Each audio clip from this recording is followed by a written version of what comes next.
Mavs Mudkips, and today we are going to go ahead and talk about the 10 cards I want in 2026. For starters, I have quite an extensive vintage collection, I would say. Extensive? I think that's how you say it. Extensive collection. This is just the 10 cards that I wish to acquire within 2026. So, number one is Easter's Pikachu. And what you might ask, what is that? Because it was only released in Japanese and that you were handed these little eggs if you bought 5 packs. There was a 1 in 5 chance you got a Pikachu card, and the Pikachu cards are really cool. They're the most expensive card in the 5 card set. And Easter's Pikachu goes for about $315 ungraded, but it can be give or take. Honestly, the market's crazy with that card since it is a promo and it is a Japanese promo. Number 2, so I don't know why, but I've been drawn to this card for no reason. I'm not even a Flareon girl, but the Prismatic Evolution Flareon, I don't know why. I have to have it for some reason. I would prefer it to be in English.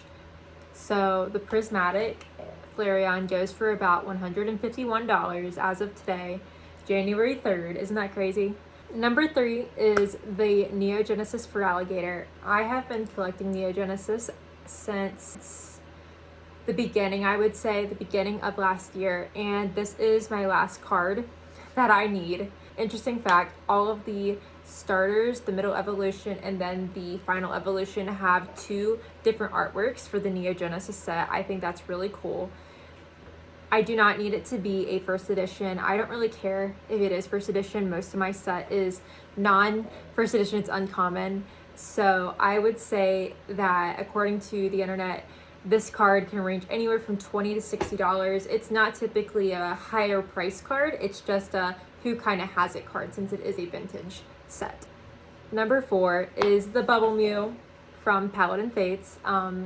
I probably will not acquire this card in 2026, but we can dream big. It is my most expensive card on this list by far. Second coming is Easter's Pikachu. I just like the artwork. I don't like to have this stereotype of girl binder, but I do really appreciate a girl binder. As of today, it is ungraded, going for about $475, which is significant, but a girl can dream. Number 5 is Milotic from Surging Sparks. I love Surging Sparks. A lot of people have mixed feelings about it, but I'm a big lover. I actually have pulled myself 2 Beehole Pikachus, so yeah, but I have yet to pull a Milotic. Milotic. Anyway, Milotic typically goes for about $80 today, ungraded. I'm trying to acquire these cards by trading if possible because that's a lot of money and I don't want to spend all that money personally. Number 6 is the Neo Discovery Eevee, but it's not the English version. It is the Japanese version. Look at it. It's beautiful. This card ranges for typically around $10.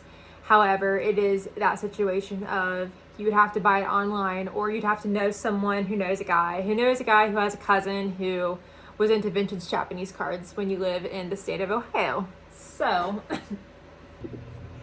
the next one is Misty's Tears. This one is also nicknamed Naked Misty. There it is for all of the newer collectors. So this one is super cool to me because I collect band cards. I have a small collection that I think is very interesting. This card ranges ungraded for about $44, $44 to $50, depending on who your seller is, what the quality is, etc. Number 8 is Lily's Clefairy from Journey Together. This card is so cute, and once again, I am not beating the girl binder accusations, unfortunately, with this one, but this one I just think is so pretty. Lily's Clefairy ranges about ungraded $150. Number 9 is Zekrom EX from Black Bolt, the pure black card. You gotta love it. I really thought that Black Bolt and White Flare was very interesting on how they did the full black, full white, and then full red cards with the Reshiram, the Zekrom, and the Victini. Ungraded Zekrom is going for about $360 ungraded. However, I'm going to wait towards the end of the year, hopefully, when the prices go down, as they did with my V-Hole Pikachu that was originally $550 and is now looking at a cool $260. And lastly, number 10 is any tag team card. I don't have a single tag team card. I will not be picky. I do not care about condition. Just give me a tag team. Give me a tag team card. So yeah, those are my top 10s. And I hope to achieve these goals. I hope to not have to pull out loans to acquire these goals. And I hope you have a wonderful day. I will see you next time, I guess. Alrighty. See ya. Bye.